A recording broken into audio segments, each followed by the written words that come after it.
Quelles sont les pièces tendances à avoir dans sa garde-robe sur cette rentrée? Alors on va retrouver des pièces cool et je vais vous montrer mes coups de cœur. Je vous réserve mon préféré à la fin, mais bon, réellement, je les aime tous. Vous me donnerez votre avis en commentaire. J'ai hâte de savoir vraiment quel look vous allez préférer. Alors on va commencer par le rouge.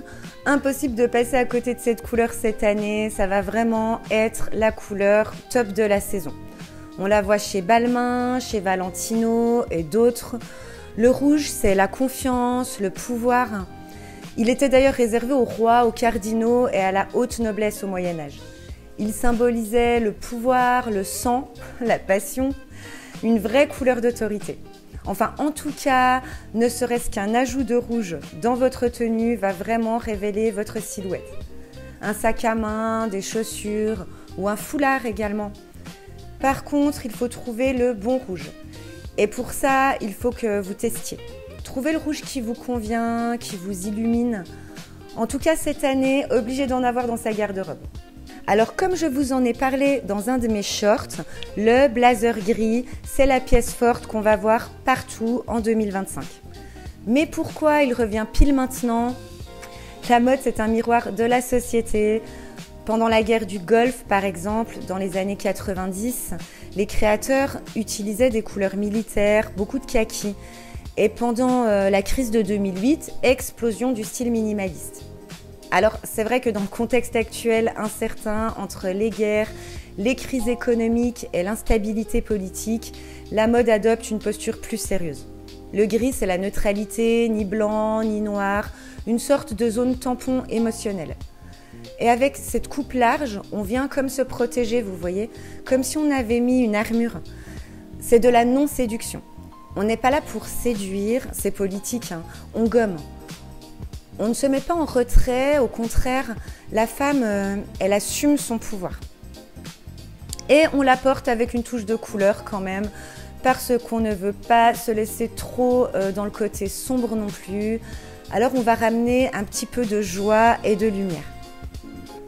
La jupe en cuir, à la fois rock et chic, elle traverse les époques sans jamais se démoder. Historiquement, elle s'est imposée à la période punk et rock. Dans les années 70, elle était le symbole de rébellion.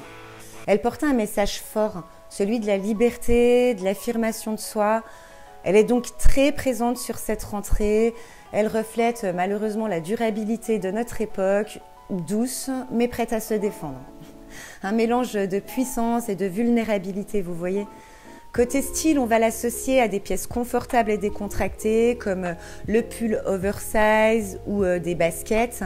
Mais on peut également la porter avec un beau chemisier pour faire plus pro aussi. Enfin, on peut la dériver de plein de façons différentes. Donc n'hésitez pas, qu'importe votre style, c'est un basique à avoir dans ces placards cette année. Vous trouverez toujours avec quoi l'associer.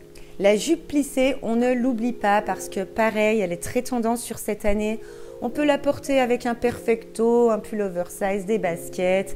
La jupe plissée, preuve que douceur et force peuvent coexister en 2025. Et c'est exactement ce qu'on veut. Le baggy, le jean large, oui, ça fait un moment déjà. Eh bien, on continue. On a besoin de se sentir bien, de se sentir à l'aise. C'est un peu ce retour hip-hop des années 90, vous voyez. Trop belles années d'ailleurs. Vous êtes de quelle génération, vous, en parlant de ça? Dites-moi en commentaire, j'aime bien savoir. Alors, on peut le porter, ce jean, avec un blazer pour le contraste choc ou un trench, on aime bien aussi. Le baggy, c'est une manière de marcher libre également. C'est génial, on adopte. Le trench coat revisité, c'est un classique depuis des années. Il est léger, parfait pour les températures d'automne. Et il donne tout de suite un côté chic et élégant à n'importe quelle tenue. Mais cette année, le trench, il se réinvente complètement.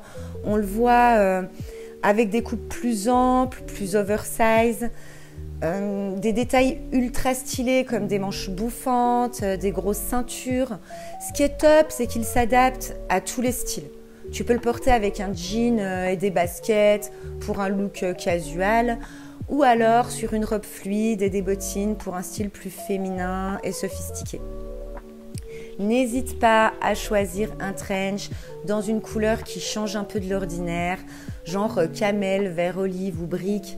Ça change du beige classique et ça fait toute la différence. Et puis on finit par mon petit look préféré. Vous allez me dire ce que vous en pensez. Alors le petit plus, ce sera les chaussettes pour les plus audacieuses d'entre vous. Les chaussettes, oui, ont un grand rôle en règle générale, hein. On ne néglige jamais ces chaussettes. La couleur est importante, bien évidemment l'état, on évite les chaussettes trop usées ou même voire carrément trouées parce que alors là, c'est l'horreur. Non mais ça c'est interdit, hein. Les chaussettes vraiment doivent être en bon état et une paire de chaussettes mal assorties peut te foutre réellement en l'air toute ta tenue. Et cette année elles sont apparentes, on a envie de les montrer.